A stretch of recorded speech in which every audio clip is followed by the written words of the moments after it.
দুর্গাপুরে ভাইয়ের ক্লাসটা হয়ে কিন্তু বেশ সুবিধা হয়েছে। হেথায় হেথায় ঘুরতে পারছি। সেটা ঠিক নয়, আমরা অনেকটা টাইম বসে থাকি। সেই কারণে এদিক ওদিক করে একটু আধটু ঘোরা হয়। এই ইটি-উটি জিনিস কেনাও হয়। সেদিন আমি আর কাকিমা গিয়েছিলাম। সাথে এই যে পুচকু দুটো মানে কাকিমার বোনের ছেলে-মেয়ে, ওরাও এই দিক থেকে এসেছিল একটু ঘোরাঘুরি করবো বলে।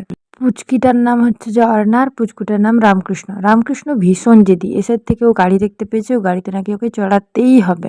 কালেকশন গুলো খুব ভালো ছিল, কিন্তু কিছু কিছু জিনিস আমার ক্ষমতার বাইরে, সেজন্য আমি কিনতে পারিনি। শেষমেশ ও গাড়িটায় চেপেই ছেড়েছে যে ওকে চাপবই। ওর দিদিকেও তো ও চাপাতে চাইছিল না প্রথম। ওর অনেক পড়লে পরে ওর দিদিকেও চাপানো হয়েছে, কিন্তু স্টিয়ারিং ও ধরতে দেবে না, ও নিজেই ধরবে। ওই জন্য ওর দিদির মনটাও কিন্তু খানিকটা খারাপ হয়ে গিয়েছিল।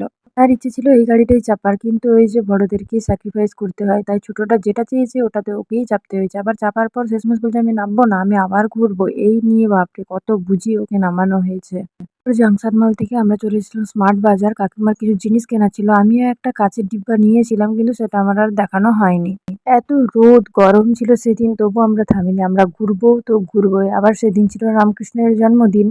অনেক কিছুই পছন্দ হচ্ছিল, কিন্তু সেই সব কিছু তো আর কেনা যায় না। তাই টুকিটাকি যে জিনিসগুলো দরকার শুধু সেগুলোই দেখে নেওয়া হচ্ছিল। আর এই কাউন্টারটা এসে আমার আর বাড়ি ফিরতেই ইচ্ছে করছিল না। এত সুন্দর সমস্ত পুতুল টেডি ছিল।